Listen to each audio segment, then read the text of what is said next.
तो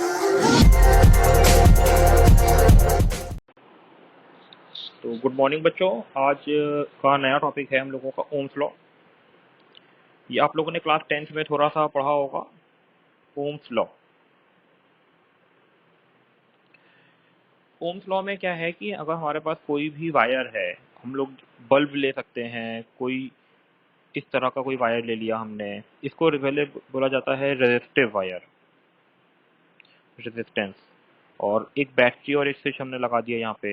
तो यहाँ पे होता क्या है कि जैसे ही हम लोग स्विच को ऑन करते हैं तो इसमें जो है वो करंट फ्लो करने लगती है। जैसे ही हम लोग यहाँ पे स्विच को ऑन करेंगे, इसमें से करंट फ्लो करने लगेगी। ये जो करंट फ्लो कर रही होगी, it is depend on the magnitude of the battery. Okay, तो यहाँ पे क्या होता है, the current is directly proportional to potential, और the potential difference is directly proportional to current. When we remove this proportionality sign, we get a constant that is called R, where R is called constant. R is constant and called resistance. Okay, तो ये हमारा जो है Ohm's law है। इसका अगर हम definition की बात करें तो इसकी डेफिनेशन भी बहुत सिंपली जाती है कि at constant temperature, at constant temperature,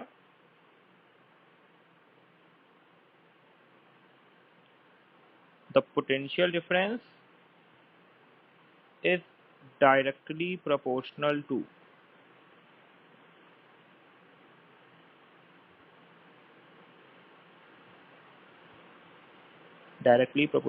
current flowing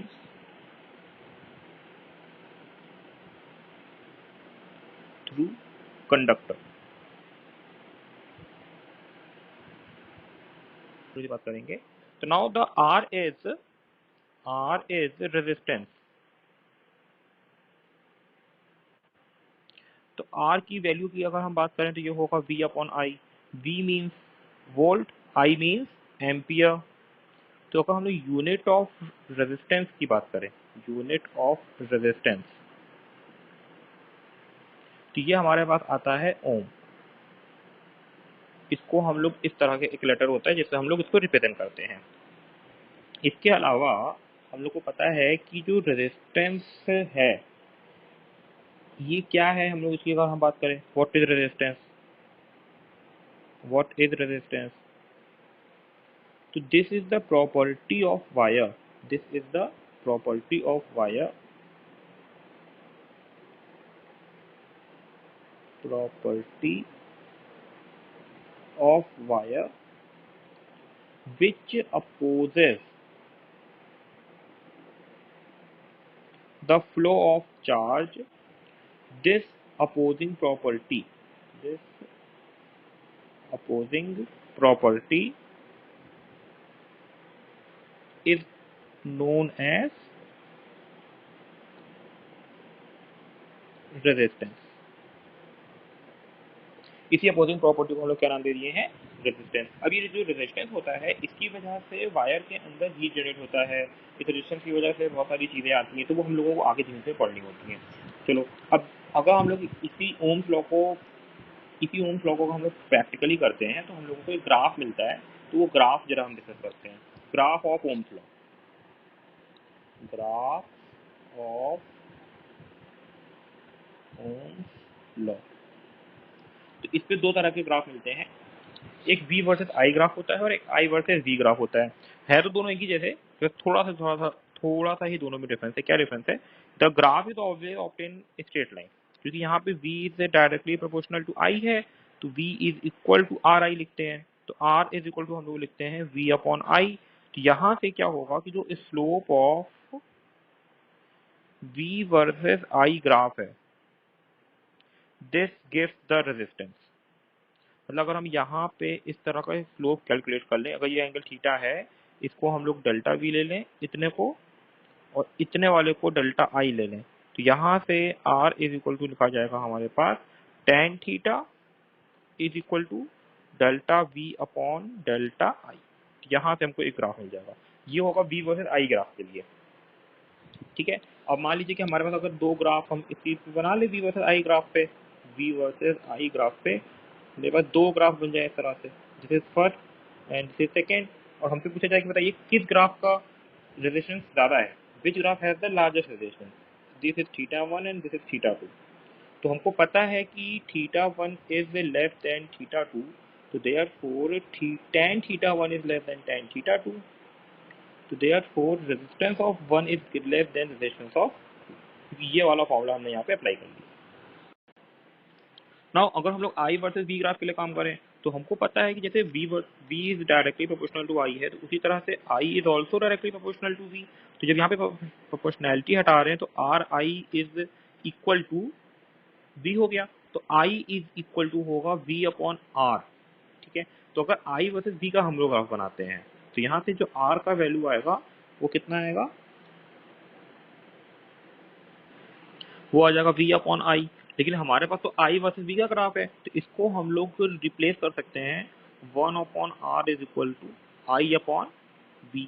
तो अगर इसका ग्राफ भी, क्योंकि स्ट्रेट लाइन ही आएगा हमारे पास, तो ये one upon R is equal to होगा slope of I V graph, slope of I versus v graph, ये आएगा इसका यहाँ पे। अब अगर ये चीज इस तरह से आ गई हमारे पास, one upon R is equal to slope of I versus V graph, suppose कर लीजिए कि हमारे पास आई वर्सेज वी ग्राफ में भी दो अलग अलग ग्राफ दिए हैं, वन और टू, जैसे हमारे पास वी वर्सेज आई ग्राफ में था, और हमको यहाँ पे भी बताना है कि विच graph has the largest resistance, तो ये थीटा वन, ये थीटा टू। तो हम लोग क्या कर सकते हैं कि इसको वैसे ही लिखेंगे, theta one is less than theta two and tan theta one is less than tan theta two. But अब क्योंकि ये स्लोप वन अपॉन आर के इक्वल है, तो one upon R one is less than one upon R two, तो यहाँ पे आ जाएगा R one is greater than. तो फर्स्ट वाले का यहाँ पे ग्राफ जो रेजिस्टेंस होगा वो ज्यादा होगा।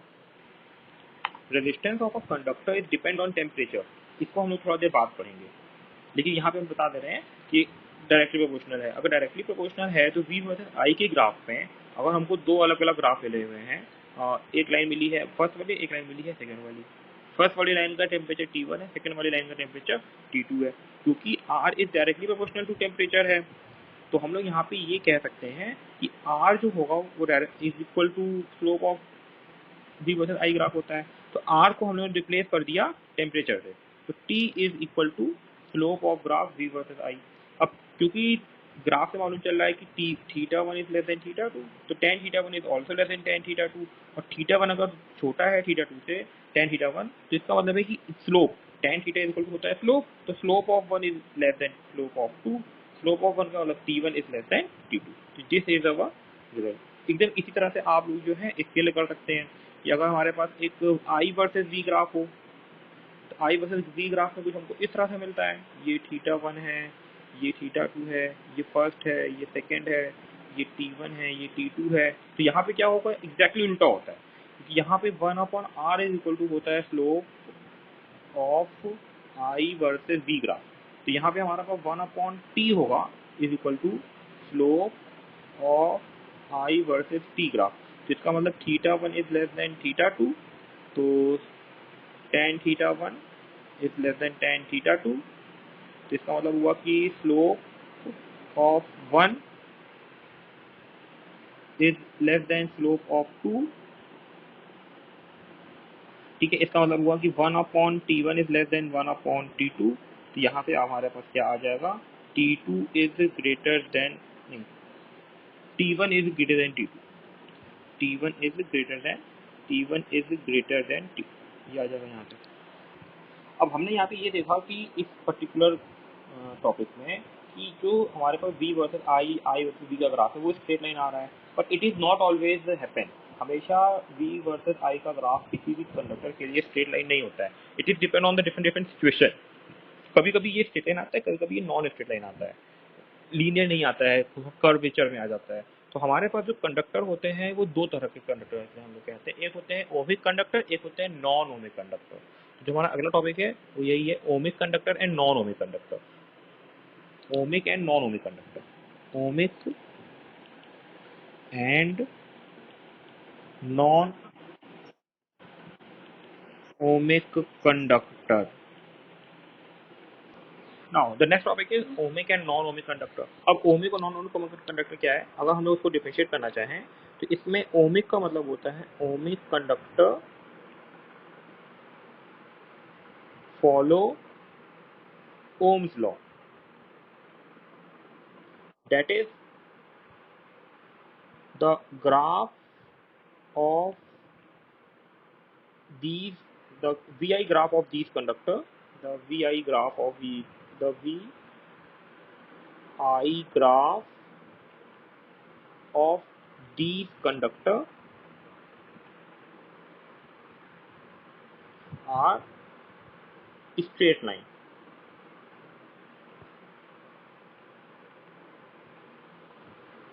ठीक है, तो ये हो गया। जो अब जैसे अगर हम लोग इसके एग्जांपल की बात करें तो जैसे सिल्वर, गोल्ड, कॉपर, एल्यूमिनियम, ठीक है, तो ये तो जो होते हैं हमारे पास वो क्या होते हैं, ओमिक कंडक्टर होते हैं। अब ठीक है, इसी तरह से हमारे पास होता है फिर non ohmic conductor. Non ohmic conductor, तो नॉन ओमिक कंडक्टर में क्या होगा कि these does not follow the Ohm's law, does not follow Ohm's law. Next, अब अगर ये ओम्स लॉ को फॉलो नहीं करते हैं तो इनका जो स्ट्रेट लाइन नहीं आएगा, जो वीआई ग्राफ होगा, therefore the VI graph is not a straight line, ये स्ट्रेट लाइन नहीं आता फिर। ठीक है, अब ये ऐसे कौन से डिवाइस, कौन से कंडक्टर होते हैं जो ओम्स लॉ को फॉलो नहीं करते हैं, तो अगर हम लोग ये बात करें इसमें, तो इसमें जो सबसे जो बड़ा एग्जांपल है वो है डायोड, पीएन जंक्शन डायोड। ये हम लोग एकदम लास्ट चैप्टर में पढ़ेंगे, पीएन जंक्शन डायोड। ये एकदम मतलब ये फॉलो नहीं करता है। जेनर डायोड, ठीक है। इसी तरह से आप लोगों ने हीटिंग एलिमेंट देखे होंगे, हीटर वाले जो हीटिंग में लगे रहते हैं, तो हीटिंग एलिमेंट भी जो होते हैं वो इसको फॉलो नहीं करते हैं। ठीक है, इसी तरह से एक होता है गैलियम आर्सेनिक, गैलियम आर्सेनिक, ये भी जो होता है इसको फॉलो नहीं करता है।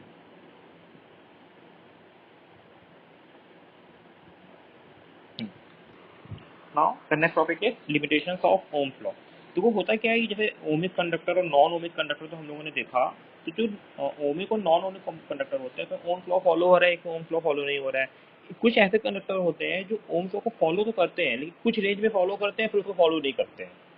ठीक है, जैसे अगर आप कभी इसका प्रैक्टिकल करेंगे जब स्कूल में, तो आपको मालूम चलेगा कि आप जब कोई वी वर्सेस आई का ग्राफ प्लॉट करेंगे किसी भी मटेरियल के लिए, कंडक्टर मटेरियल के लिए भी करेंगे वी वर्सेस आई का ग्राफ, तो यहाँ पे आपको स्ट्रेट लाइन मिलेगी और वो स्ट्रेट लाइन आगे जाने के बाद ऐसे कर्व हो जाएगी, आगे जाके वो मतलब कंटिन्यूस स्ट्रेट लाइन नहीं रहेगी, कुछ करंट के बाद जो है वो स्ट्रेट लाइन जो है वो डेविएट हो जाती है। उसका जो रीज़न होता है वो क्या होता है कि यहाँ पे जैसे हम लोगों ने करंट को बढ़ाना शुरू किया, ठीक है, तो हम लोग जब करंट को इंक्रीज करना शुरू करते हैं तो इंक्रीज करते करते करते करते उसके अंदर के जो इलेक्ट्रॉन्स होते हैं वो आपस में इतना ज़्यादा कोलिजन कर चुके होते हैं कि उसका टेम्परेचर बढ़ जाता है, और टेम्परेचर बढ़ने से उसका रेडिएशन बढ़ जाता है। जब रेडिएशन बढ़ जाएगा तो उसमें से कम करंट पास करेगी, इसीलिए ये थोड़ा सा डेविएशन हमको मिलता है। ठीक है, तो ये एक लिमिटेशन है ओम्स लॉ की कि ओम्स लॉ को जब भी हम लोग वेरीफाई करेंगे तो हमेशा हम लोगों को करंट बहुत ही स्मॉल टाइम के लिए पास करनी चाहिए, कंडक्टर से ज़्यादा टाइम के लिए पास कराएंगे तो उसमें वेरिएशन आना शुरू हो जाएगा। तो बच्चा क्वेश्चन पूछता रहता है तो जो हमारे घर में वायर आता है तो क्या उसमें भी ऐसा होता होगा, तो हम कहेंगे हाँ उसमें भी ऐसा होता है, लेकिन उसमें जो हीट एनर्जी होती है, क्योंकि कॉपर वायर जनरली हमारे घर में यूज़ किया जाता है और घर के बाहर जो वायर होते हैं वो सब एल्यूमिनियम होते हैं, तो उसमें इतना ज़्यादा हीट प्रोड्यूस होता है वो इवेपोरेट हो जाता है, तो जो भी हीट प्रोड्यूस होकर वो बाहर निकल जाता है तो उसको इफेक्ट ज़्यादा नहीं पड़ पाता है इस पर। तो जैसे इसमें मेरा जो पहला पॉइंट है लिमिटेशन ऑफ ओम्स लॉ में वो यही है कि V ceases to be proportional to I, V ceases to proportional to I, मतलब करंट के साथ से हमेशा प्रोपोर्शनैलिटी में नहीं है, कहीं कहीं भी सीज हो गया वो। और ये मैंने आपको बताया क्यों हो गया, क्योंकि कंटिन्यूस करंट पास होने से उसका रेजिस्टेंस बढ़ गया है यहाँ पे। नंबर 2, अब अगर हम लोग यहाँ पे जो करंट का डायरेक्शन है उसको रिवर्स कर दें, या वोल्टेज का जो डायरेक्शन है उसको हम रिवर्स कर दें, मीन्स हम लोग जो बैटरी लगा रहे हैं पोलैरिटी में लगाते हैं बैटरी, तो बैटरी को पोलैरिटी अगर हम चेंज कर दें तो क्या इफेक्ट पड़ेगा हम देखें। तो कुछ कंडक्टर में क्या होता है, मैक्सिमम कंडक्टर में जैसे कॉपर है, एल्यूमिनियम है, इसमें कोई इफेक्ट नहीं पड़ता है, वो वैसे ही काम करते हैं जैसे पहले कर रहे होते हैं। लेकिन कुछ मटेरियल होते हैं जो जिसमें ये एक जैसे काम नहीं करते, मतलब अगर आपने करंट का डायरेक्शन चेंज किया या अप्लाइड वोल्टेज का डायरेक्शन चेंज किया तो उसमें करंट का मैग्नीट्यूड या वोल्टेज का मैग्नीट्यूड डिफरेंट डिफरेंट आने लगता है। तो इसे हम लोगों को यहाँ पे सेकंड वाले पॉइंट पर पढ़ना है। तो इसमें हम लोग देखेंगे लिखेंगे, तो हमारा जो अगला पॉइंट वो क्या है, the relation between V and I depend on sign of applied voltage. Sign of applied voltage मतलब कि बैटरी जो हमने लगाई है उसकी पोलैरिटी पे डिपेंड कर रही है। अगर हम उसकी पोलैरिटी को चेंज कर दें, इफ द साइन और direction of voltage is reversed, हमने चेंज कर दी, then we not get same amount of current, तो हमको सेम अमाउंट ऑफ करंट उसमें नहीं मिल पाती है। तो इसका एक जो सबसे बड़ा एग्जाम्पल है इस चीज़ का वो है हमारे पास डायोड। डायोड में कैसे होता है देखिए, इसका अगर हम एग्जांपल की बात करें तो पी एन जंक्शन डायोड, तो पी एन जंक्शन डायोड होता है वो इसी टाइप का होता है। उसमें क्या होता है, उसमें अगर हम V वर्सेस I की ग्राफ की बात करते हैं तो वहाँ पे V का ग्राफ V वर्सेस I ये रहा, ठीक है। तो पहले तो ये नॉन ओमिक कंडक्टर है, ये आपको पता है, तो ये ओम्स लॉ को फॉलो नहीं करता, तो इसका जो ग्राफ बनाया जाता है, इसका ग्राफ जो है कुछ ऐसा बनता है। पहले ये जीरो होता है, वोल्टेज बढ़ाने में भी करंट जीरो है, फिर धीमे धीमे धीमे धीमे बढ़ना शुरू होता है और ये कर्व आता है और फिर ये कर्व आके स्ट्रेट लाइन हो जाता है।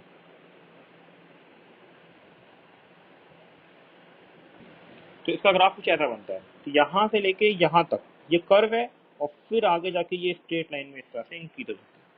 ये नॉन ओमिक कंडक्टर है इसलिए ऐसा इस तरह होता है। इसके अलावा अगर हम वोल्टेज का रिवर्स कर दें, जैसे आप देख रहे हैं कि ये वोल्टेज पॉजिटिव में है, this is positive voltage, okay. अगर हम रिवर्स कर दें इधर की तरफ चले जाएं तो इसका जो डायग्राम बनता है तो वो एकदम सेम टू सेम इस तरह से नहीं आता है, फिर इसका डायग्राम कुछ इस तरह से नहीं लगता है, ये इस तरह से बन जाता है। तो जो अमाउंट ऑफ करंट है वो सेम नहीं आती है, वो direction of applied voltage change करने से जो डायरेक्शन होता है वो चेंज हो जाता है। ये वोल्ट में होगा, यहाँ लिख दे रहा हूँ वोल्ट, ये मिली एम्पियर, या इसमें नीचे में माइक्रो एम्पियर होती है। अब क्यों होता है इसका आंसर भी आपको मिलेगा जब आप सेमीकंडक्टर वाला चैप्टर अच्छे से पढ़ेंगे। तो now the third limitation of Ohm's law is कि अगर आप लोगों ने वन वन फंक्शन पढ़ा होगा कि एवरी एक्स के लिए एक वाई होता है, ठीक है। तो उसी तरह से यहाँ पे क्या होना चाहिए कि अगर हम लोग ग्राफ प्लॉट कर रहे हैं तो देख रहे हैं कि पूरा ग्राफ वन वन है, जो भी यहाँ बनाया है वो भी ग्राफ वन वन है, जो ओम्स लॉ में ग्राफ बनाया था वो भी वन वन है, कि for every I there is a V या for every V there is I, but some in some situation ये वन वन फंक्शन जो है वो गलत हो जाता है। इसका एक सबसे सिंपल सा एग्जांपल है हमारे पास गैलियम आर्सेनिक। गैलियम आर्सेनिक के साथ क्या होता है कि यहाँ पे अगर हम लोग वी आई वर्सेस वी का ग्राफ प्लॉट करते हैं तो हमको एक ही आई के लिए कई सारे वी मिलने लगते हैं, ठीक है। तो ये हमको ग्राफ कुछ इस तरह से मिलता है, यहाँ पे आई है, यहाँ पे वी है, ये एम्पियर है, ये मिली एम्पियर में है और ये वोल्ट में है, ठीक है। तो हम लोग यहाँ पे देख रहे हैं अगर हम लोग इस पर्टिकुलर आई के लिए काम करें तो आपको मालूम चल रहा होगा कि हमको एक यहाँ पे भी वी मिला और हमको एक यहाँ पे भी वी मिला, ये V1 है, ये V2 है। तो इस तरह का जो कंडक्टर होते हैं उसको हम लोग क्या बोलते हैं, ये गैलियम आर्सेनिक का ग्राफ है। इसको हम लोग क्या बोलते हैं, लिमिटेशन, कि फॉर सिंगल आई, या ऐसे लिख लेते हैं द, तो हम लोगों ने क्या देखा कि the relation between I and V is not unique. Not unique का मतलब कि एक आई के लिए एक वी मिले या एक वी के लिए एक आई मिले, ऐसा हमेशा नहीं होता है। In some situation it is void and for single I there are more than two voltages. तो ये हमारा क्या हो गया example, gallium arsenic. Now the next topic is resistance. Resistance के बारे में हम लोगों ने थोड़ा सा अभी पढ़ा था जब हम लोगों ने ओम्स लॉ के बारे में डिस्कस किया था। तो हमको पता है रेजिस्टेंस है क्या। Resistance is the property of the conductor which opposes the flow of current through it. पर the property of, अब हम यहाँ पे कंडक्टर की बजाय, क्योंकि हम यहाँ पे बहुत सारे उसमें मिलता है हम लोगों को रेजिस्टेंस, सेमी कंडक्टर में भी मिलता है, सब में मिलता है, तो यहाँ पे मटेरियल यूज कर रहे हैं. The property of substance by virtue of which it opposes the flow of current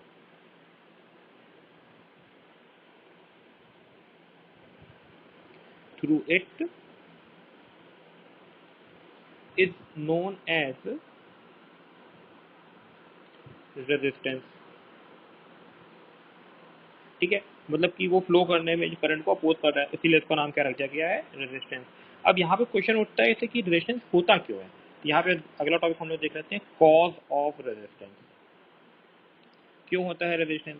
तो हमें पहले से पता है कि हमने अभी डिस्कस किया कि अगर कोई वायर कंडक्टिंग वायर है और उसमें हम लोगों ने एक बैटरी को कनेक्ट किया है, तो इस कंडक्टिंग वायर में बहुत सारे चार्जेस होंगे, क्योंकि कंडक्टर के अंदर जो करंट फ्लो होती है वो ड्यू टू इलेक्ट्रॉन फ्लो होती है. तो यहाँ पे due to these free electron they are move opposite to the electric field. अब जब ये मूव करेंगे तो ये दूसरे stationary ionise, positive ionise atom, दूसरे फ्री इलेक्ट्रॉन, उनसे ये कोलाइड करेंगे, और जब ये कोलिजन होगा तो ये इनकी स्पीड कम हो जाएगी और ये रुक जाएंगे. आपने पहले देखा था कि ड्रिफ्ट स्पीड की जो वैल्यू आ रही थी वो थर्मल स्पीड की वैल्यू से बहुत कम आ रही थी. तो that is the reason of the cause of resistance. ठीक है, कि ड्यू टू कोलिजन. ठीक, तो हम लिख सकते हैं रेजिस्टेंस इज, ऐसे लिख सकते हैं, due to collision, due to collision of free electrons with the ions or atoms of the substance while drifting toward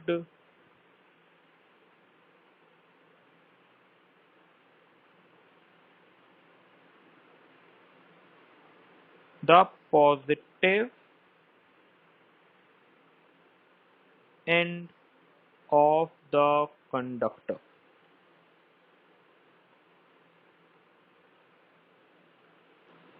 तो ये हमारा क्या हो गया, कॉज ऑफ रेजिस्टेंस. अब इस कॉज ऑफ रेजिस्टेंस से हमको मालूम चला कि when the electrons move then they collide with another atoms और ions, due to which it restrict और its motion. This is the cause of resistance.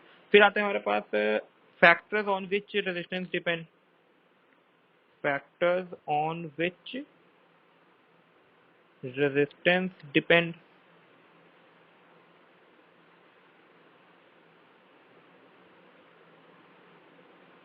ये भी आप लोगों ने 10th में पढ़ा था, फैक्टर्स अफेक्टिंग, तो मैं इसको शॉर्ट में ही पढ़ा रहा हूँ. नाउ फैक्टर्स में आपको पता है कि the first factor is the resistance is directly proportional to length. Means अगर हमारे पास कोई 1 मीटर का वायर है और कोई मेरे पास 2 मीटर का वायर है, ठीक है, तो 2 मीटर का वायर को हम लोग मान सकते हैं कि वो 1 मीटर प्लस 1 मीटर का वायर है. तो अगर हम सपोज करके चलें कि 1 मीटर के वायर में 10 कोलिजन हो रहे हैं, ठीक है, जब इसमें वो फ्लो हो रहा है करेक्ट, तो इसमें जो है वो 10 कोलिजन हो रहे हैं यहाँ पे. तो हमको ऑब्वियस बात है, अगर इस 2 मीटर का वायर में की बात करेंगे तो यहाँ पे इस वाले में 10 कोलिजन और इस वाले में 10 कोलिजन, तो 10 प्लस 10 जो हो जाएगा वो 20 कोलिजन हो जाएगा, और जो ज़्यादा कोलिजन होगा तो रेजिस्टेंस ऑटोमेटिकली बढ़ जाएगा. तो इससे क्या मतलब है, क्या, when the length of the wire increases the resistance of wire also increases. Number 2, the resistance is inversely proportional to area of cross section. ठीक है, अब एरिया ऑफ क्रॉस सेक्शन कैसे डिपेंड करता है, सोचिए, अगर हमारे पास एक गेट है, ठीक है, ये एक गेट है, हम यहाँ पे एक गेट ले ले रहे हैं, और इस गेट से अगर हमको बाहर निकलना है, जैसे हम फॉर एग्जाम्पल की बात करें, जैसे क्लास के अंदर एक गेट होता है, एक सिंगल गेट है, और इस क्लास के अंदर 40 बच्चे बैठे हैं, सबको बाहर निकलना है. तो एक गेट से निकलने में मान लीजिए सब बच्चों को बाहर निकलने में मान लीजिए कि मतलब लगा 5 मिनट, ठीक है। अगर उतने ही 2 गेट बना दे हम, तो उसी गेट उतने ही बच्चों को बाहर निकलने में सिर्फ आधा मिनट लगेगा और कम लगेगा टाइम। पहले 5 मिनट लगा तो अब 2.5 मिनट लगेगा, 2 मिनट लगेगा। क्यों? क्योंकि ज़्यादा के ज़्यादा बच्चे बाहर निकल सकते हैं। तो उसी तरह से वायर के साथ भी होता है कि अगर हमारे पास वायर की हम थिकनेस को इंक्रीज कर देते हैं तो उसमें पास होने वाले इलेक्ट्रॉन के बीच में कोलिजन कम हो जाता है। जब कोलिजन कम हो जाएगा तो ऑटोमेटिकली रेजिस्टेंस भी कम हो जाएगा। तो मैं इस गेट को यहाँ पे रब कर दे रहा हूँ, नहीं तो बच्चे सोचेंगे ये गेट क्यों बना दिया सर ने यहाँ पे। ठीक है, तो यहाँ पे आप ये लिख सकते हैं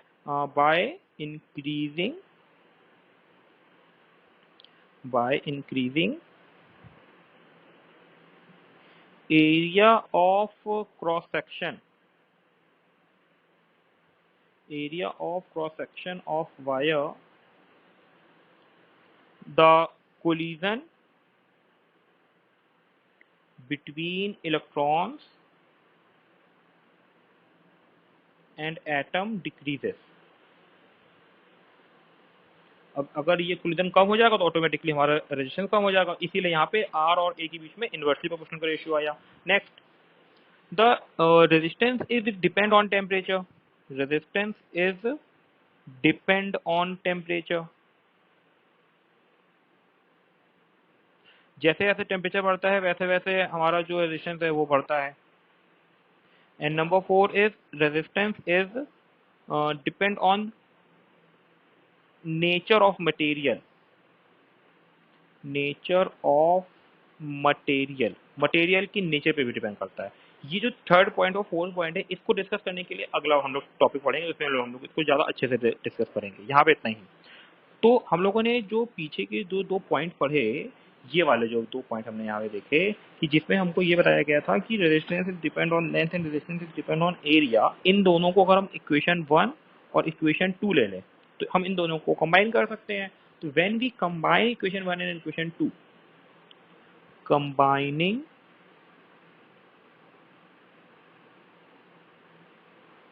equation 1 एंड इक्वेशन 2, हमने इन दोनों को कंबाइन किया। हम जब इन दोनों को कंबाइन करेंगे तो हमें मिलेगा R is directly proportional to L upon A। हमको यहाँ से प्रोपोर्शनैलिटी को हटाएंगे तो यहाँ पे एक कांस्टेंट आ जाएगा रो। तो here the rho is the proportionality constant,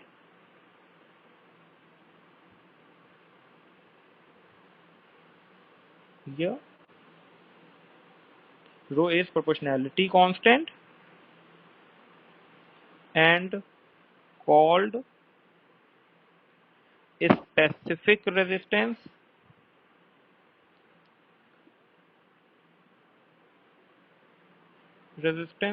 or resistivity of material of wire। ये बहुत इंपॉर्टेंट चीज है, याद रखिएगा। ऑफ मटेरियल ऑफ वायर, हम यहाँ पे रेजिस्टिविटी ऑफ वायर नहीं बोल रहे हैं, हम बोल रहे हैं resistivity of material of wire. This is very important thing. Now अब जरा इसको तो थोड़ा सा और डिस्कस कर लेते हैं। जो हम लोगों ने यहाँ पे पॉइंट नंबर 1 और पॉइंट नंबर 2 लिया है, डिस्कशन कर लेते हैं। जरा देखें यहाँ पे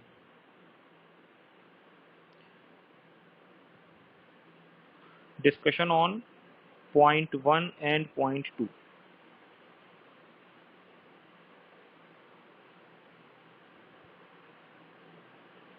जो पहला पॉइंट 1 था हमारे पास, उसमें हमको ये बताया था कि the resistance is directly proportional to L.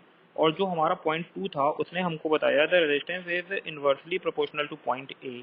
अब हमको अगर मान लीजिए ये कहा जाए कि what happen when the resistance is increased by n times, बात समझ में आई? अगर हम लोग रेजिस्टेंस को इंक्रीज करते हैं, मतलब वायर की जो लेंथ है उसको हम इंक्रीज कर दें n टाइम्स, तो क्या होगा? हम वायर को डबल कर दें, ट्रिपल कर दें n टाइम्स, तो क्या होगा? तो उस तरह का क्वेश्चन जो है हमको वो यहाँ से मिल जाएगा। ठीक है, तो जैसे हमारे पास पहला क्वेश्चन इस तरह से आता है, हम लोग इस पहले वाले पॉइंट से डिस्कस करते हैं। R is directly proportional to L होता है, ये हमको पता है इतना।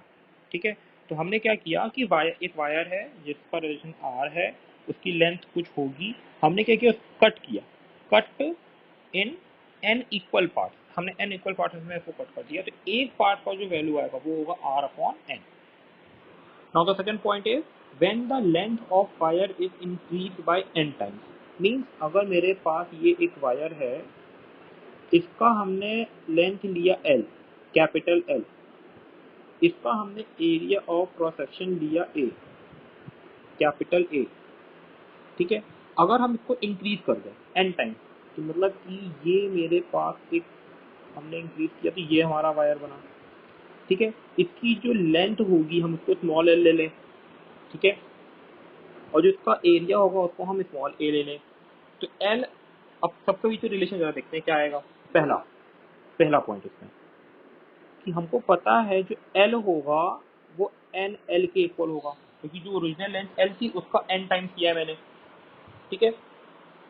अब ए और कैपिटल ए के बीच में भी एक रिलेशन आएगा, लेकिन वो रिलेशन अभी हम ऐसे नहीं निकाल सकते। उसका निकालने का तरीका क्या है वो जरा देखिए। देखिए जो वायर मेरे पास पहले था तो उसका volume, volume of original wire is equal to volume of extended wire. मतलब हम लोगों ने जो एक्सटेंड कर दिया तो उसके बाद भी तो दोनों का वॉल्यूम सेम रहेगा, क्योंकि मटेरियल तो चेंज हो नहीं जाएगा। मटेरियल कॉपर था तो कॉपर ही रहेगा, एल्यूमिनियम था तो एल्यूमिनियम रहेगा, लेकिन उसका साइज चेंज हुआ है तो वॉल्यूम फिक्स रहेगा। तो वॉल्यूम फिक्स होने का मतलब है अगर हम पहले वाले वायर के लिए काम करें तो इसका वॉल्यूम होगा ए इंटू एल, और जो दूसरे वाले वायर का वॉल्यूम होगा वो होगा स्मॉल ए इंटू स्मॉल एल।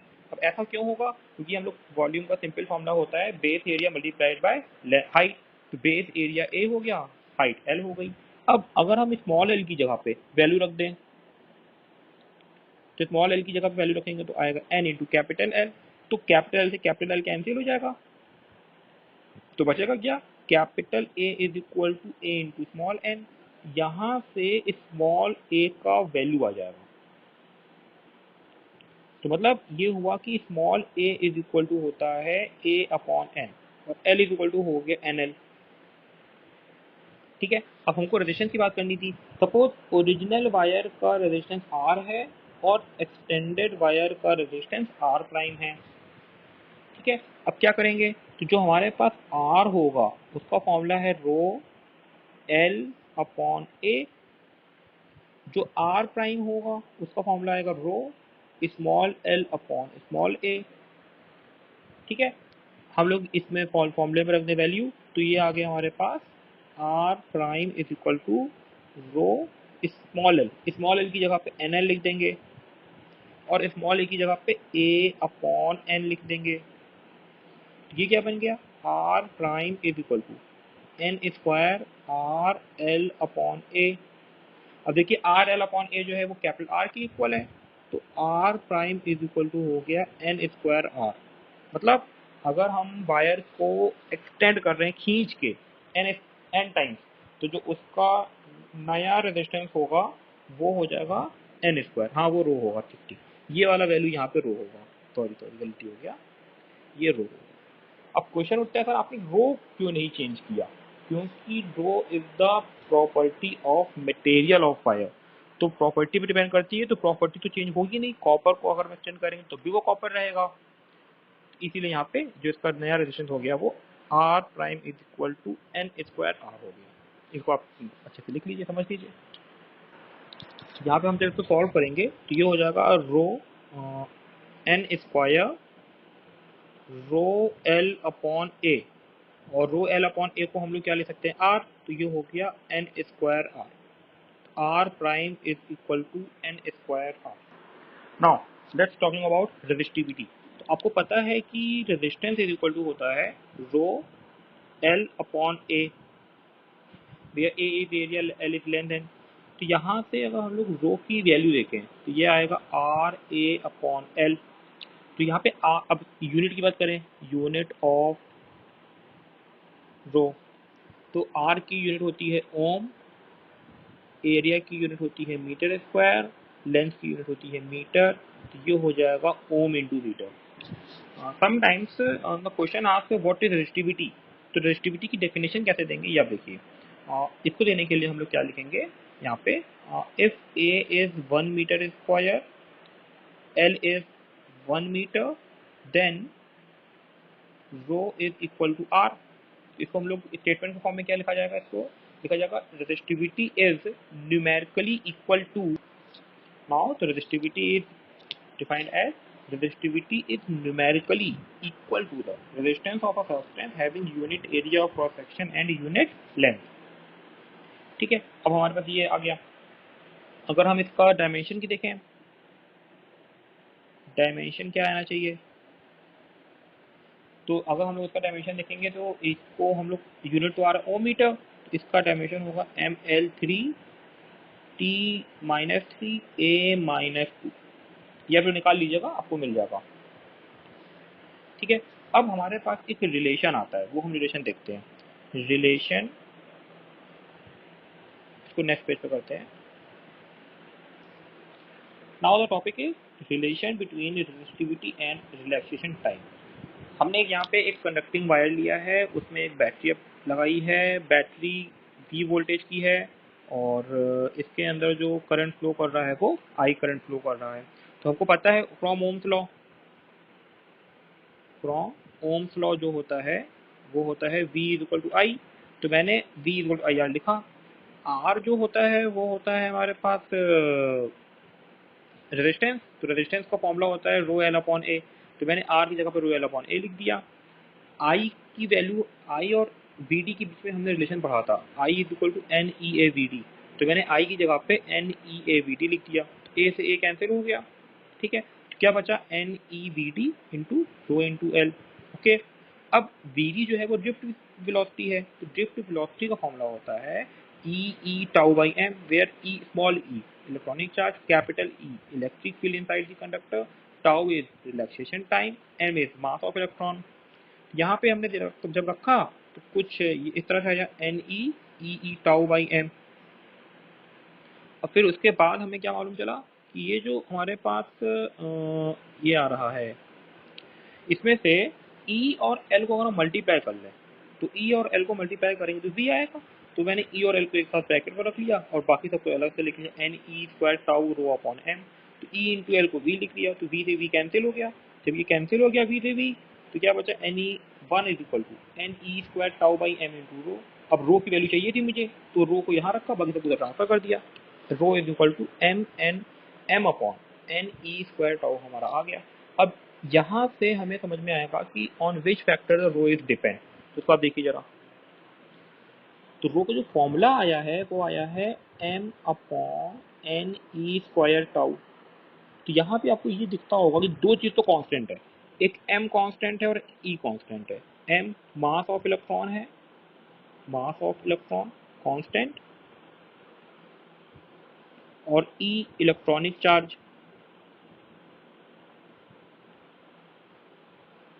ये भी कांस्टेंट। ठीक है, अब यहाँ पे दो वेरिएबल होगा, n और टाउ वेरिएबल है, n एंड टाउ वेरिएबल है। यहाँ पे n क्या है, number of electron per unit volume, number of free electron, sorry number of electron per unit volume, number of free electron per unit volume. इसको हम लोग free electron density भी कह सकते हैं,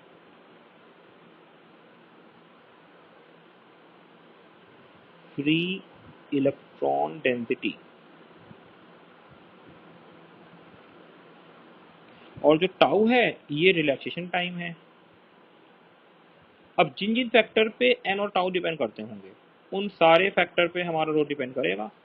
तो जो पहला फैक्टर है हमारे पास वो है टेम्परेचर।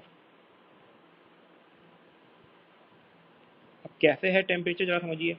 हमें पता है कि as temperature increases, relaxation time क्या होता है हमारा, सोचिए जरा। ठीक है, as temperature increases relaxation time decreases.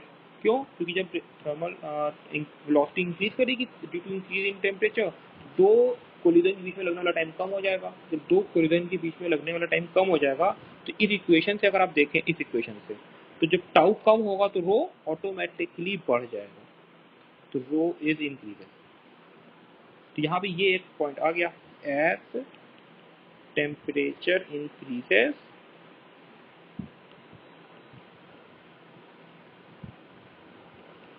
The resistivity of conductor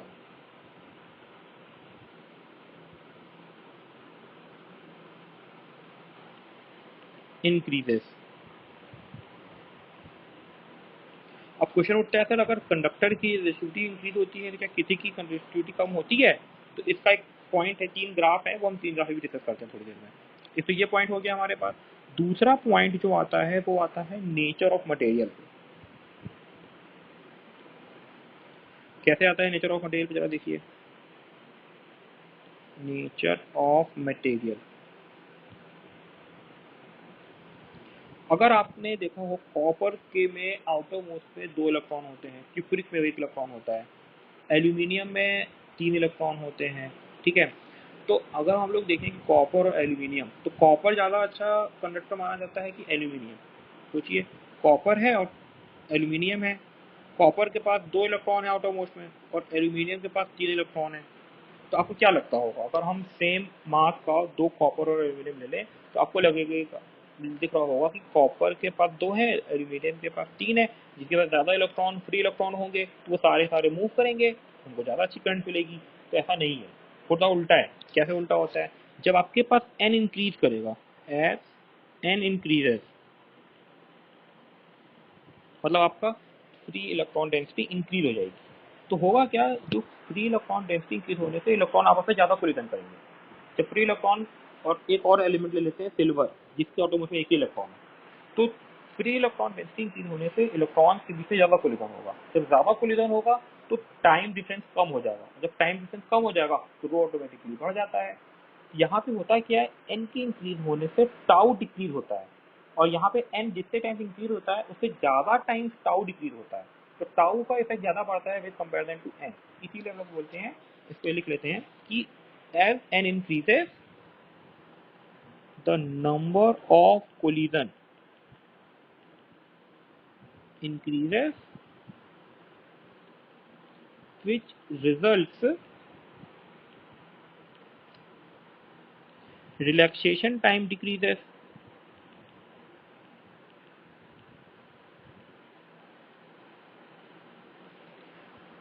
and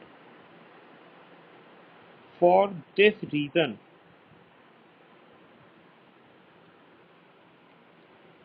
the resistivity increases।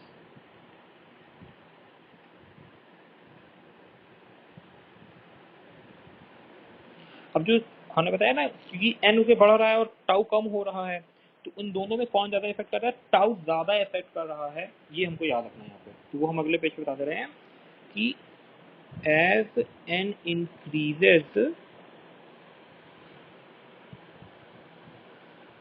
Tau decreases much, tau decreases much amount, ज्यादा अमाउंट में टाउ डिक्रीज हो जाता है, due to which rho increases। That means rho is mostly depend on tau।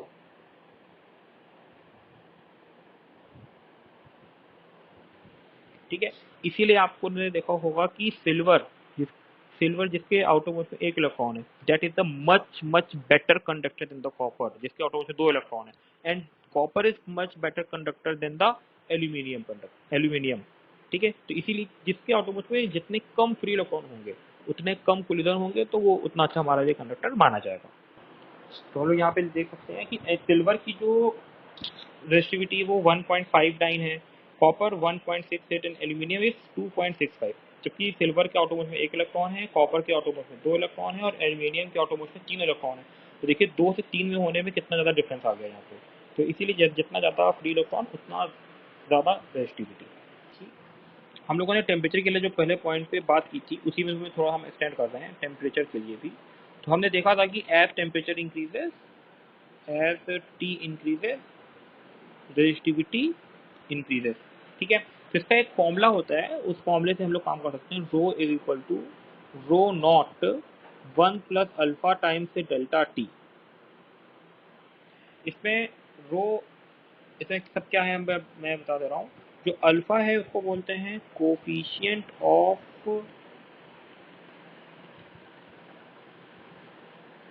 Temperature, coefficient of temperature resistivity, temperature resistivity. Delta T is increment in temperature या increase in temperature. Rho naught is resistivity at 0 degree centigrade, resistivity at 0 degree centigrade and अच्छा temperature in degree Celsius होगा और जो रो है वो है resistivity at T temperature, resistivity at T degree centigrade. हाँ, आप लोगों ने ये देखा कि resistivity depend on the temperature like that. अब आपको ये लग रहा होगा देखिए कि ये जो रेजिस्टिविटी है it is linear with the temperature, तो ऐसा नहीं है। अगर हम लोग ग्राफ प्लॉट करेंगे, ग्राफ प्लॉट करते हैं रेजिस्टिविटी और टेम्परेचर के बीच में फॉर कंडक्टिंग वायर, ठीक है, फॉर कंडक्टर, तो 0 केल्विन के ऊपर तो ये स्ट्रेट लाइन रहता है, ठीक है, तो उसके ऊपर तो ये स्ट्रेट लाइन है। लेकिन जब उसकी हम उसके नीचे की बात करते हैं तो 0 केल्विन के नीचे ये स्ट्रेट लाइन नहीं रह जाता, ये कर्व शेप में रहता है इस तरह, ठीक है। और प्रैक्टिकली ये होता है कि ये जो ग्राफ है ये एकदम 0 के पास, 0 केल्विन पे एकदम ये टच करता है 0 को, तो वहाँ पे जो पर्टिकुलर पॉइंट होता है उसको हम लोग बोलते हैं 0 केल्विन। तो ये जब एकदम 0 रेजिस्टिविटी हो जाए तो उसको बोलेंगे सुपर कंडक्टर। यहाँ से एक नया टर्म इंट्रोड्यूस होता है superconductor, whose resistivity is 0, ठीक है। इसके अलावा अगर हम लोग बात करें सेमीकंडक्टर के लिए, और सेमीकंडक्टर, तो सेमीकंडक्टर के केस में थोड़ा उल्टा हो जाता है। सेमीकंडक्टर का क्या होता है कि जब टेम्परेचर को इंक्रीज करते हैं तो उसकी रेजिस्टिविटी डिक्रीज होना शुरू हो जाती है। ये ग्राफ कुछ इस तरह से आता है। इसका रीजन क्या है कि जब टेम्परेचर बढ़ाते हैं तो और इलेक्ट्रॉन उसमें निकल के आते हैं, क्योंकि सेमीकंडक्टर के बारे में हमको लास्ट चैप्टर में पढ़ना है, तो वहाँ पे इसको अच्छे से आप समझेंगे कि यहाँ पे ज़्यादा सही होगा थोड़ा सा, ठीक है, समझना वहाँ पे। इसके अलावा कुछ मटेरियल ऐसे होते हैं जो टेम्परेचर पे डिपेंड ही नहीं करते, जिनकी रेजिस्टिविटी टेम्परेचर इंडिपेंडेंट होती है, तो इसमें होते हैं एलॉय। एलॉय ऐसे लिख लेते हैं, the resistivity of alloy, the resistivity of N alloy is not depend on temperature.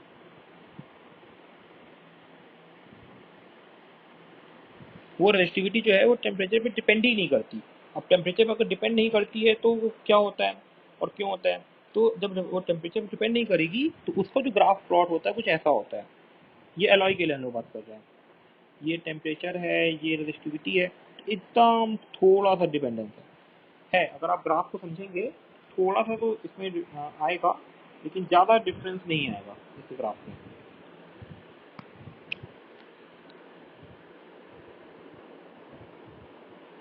ये हमारे पास टी है, ये हमारे पास रो है, इसका जो ग्राफ होगा वो कुछ ऐसे, तो बहुत कम डिपेंडेंस है, ठीक है, बहुत वाइड रेंज में डिपेंडेंस आ रहा है यहाँ पे। तो इसका जो एग्जांपल होता है, जैसे हम लोग बोलते हैं नाइक्रोम, कॉन्स्टेंटेन, मैंगनीन, ये सब हम लोग यूज करते हैं। नाइक्रोम वाला जो वायर है इसको हम लोग as a heating element use करते हैं। जितने भी हीटर के वायर होते हैं हीटिंग एलिमेंट वो सब नाइक्रोम वायर लगे होते हैं। ये भी दोनों हम लोग यूज करते हैं, कॉन्स्टेंटेन और मैग्नीन। ये हम लोग दोनों लैब में यूज करेंगे। लैब में प्रैक्टिकल करते समय जो वायर यूज करते हैं हम लोग, उसमें हम लोग कॉन्स्टेंटेन और मैग्नीन यूज करते हैं। अब क्वेश्चन से एग्जाम में ये पूछता है कि why we use a nichrome as a heating element, क्यों हम लोग उसको एज अ हीटिंग एलिमेंट लेते हैं, उसका रीजन होता है, तो लिख लेते हैं, हम क्वेश्चन बना के लिख दे रहे हैं, why nichrome is used as heating element।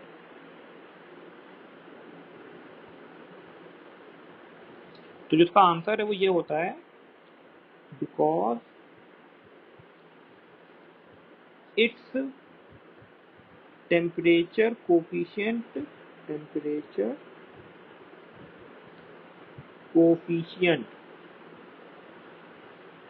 of resistivity is low. इसकी जो टेम्परेचर कोफिशिएंट ऑफ रेजिस्टिविटी होती है ये बहुत ज़्यादा कम होती है। इससे क्या होता है कि उसके अंदर वेरिएशन ज़्यादा आता नहीं है, तो हम लोग इसको एज अ हीटिंग एलिमेंट इसको यूज़ कर सकते हैं।